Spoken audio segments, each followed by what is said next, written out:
મારા વહાલા વિદ્યાર્થી મિત્રો તથા મારા વંદનીય ગુરુજન, મારું નામ સોલંકી યશવીબા સિદ્ધરાસુ છે. આજની મુક્કડ સ્પર્ધાનો મારો વિષય છે સામર્થ્ય અને શક્તિ. સામર્થ્ય અને શક્તિ.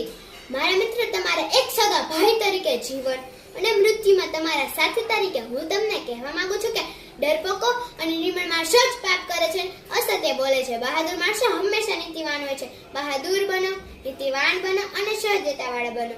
શક્તિ જ જીવન છે, નિર્મળતા મૃત્યુ છે. શક્તિ જ આનંદરૂપ છે, શાશ્વત અને અમર છે. મારી તમને એ સલાહ છે કે ભગવદ્ ગીતાના અભ્યાસ કરતા ફૂટબોલ વાંચી સ્વર્ગની વધુ નજીક જશો.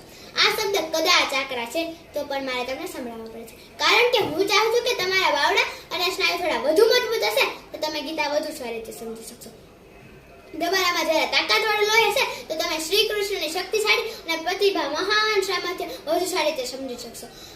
તમારું શરીર તમારા પગ ઉપર ટટાર ઊભું રહેશે ત્યારે તમને લાગશે કે તમે માણસ છો,